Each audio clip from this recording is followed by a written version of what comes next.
তুমি তো চাইলে বিয়েটা ভাঙতে পারতা, ভাঙলা না কেন?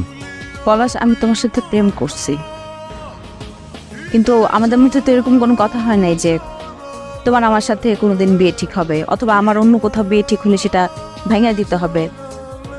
ছিল এরকম কোনো কথা? কথা ছিল তুমি আমার সাথে ঢাকায় যাবা, আমরা একসাথে গ্র্যাজুয়েশন করব। তুমি আসো নাই, তোমার লেখাপড়াটা তুমি করো নাই, কিছুই করো নাই তুমি। আর কারোর জন্য কি কেউ বসে থাকে? হ্যাঁ, আমি আর কতদিন তোমার জন্য অপেক্ষা করব বলো? অনেক তো হয়েছে, আর তো পারতেছি না আমি। বাড়িতে আইসা এই কথাগুলো বলো নাই কেন? বাড়িতে এসে কি বলবো তোমারে? সব সময় সবকিছু মুখে বলে দিতে হবে, তুমি বোঝো না?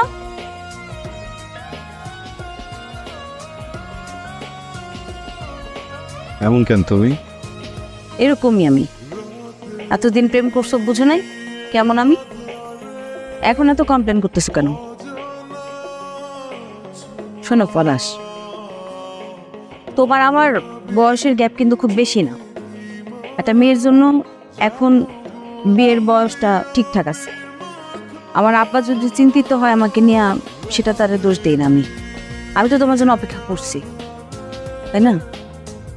আর আমার আব্বা যে কি পরিমাণ ঠান্ডা মাথার মানুষ, কি পরিমাণ মাইন্ড গেম খেলে, সে সম্পর্কে তোমার কোনো আইডিয়া নেই। যাই হোক, তুমি এগুলো বুঝবা না তুমি। শোনো, আমি তোমার আজকে যেটা বলতে আসছি সেটা হলো,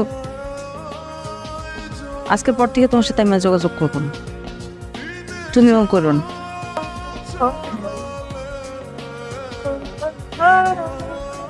কি করতেছো এসব? কি কইতেছি তুমি বুঝতে পারতেছো না? সহজ স্বাভাবিক ভাষায় তো বলতেছি। একটা ইন্টার পাস ছেলের সাথে একটা গ্রাজুয়েট মেয়ের তো কোনোদিন বিয়ে হতে পারে না, তাই না?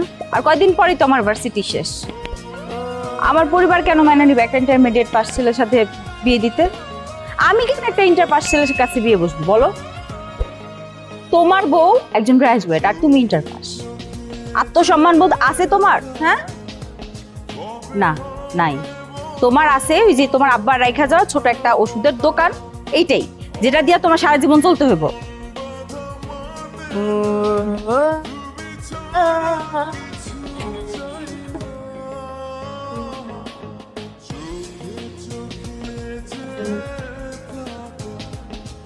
তোমার শেষ কথাটা কও।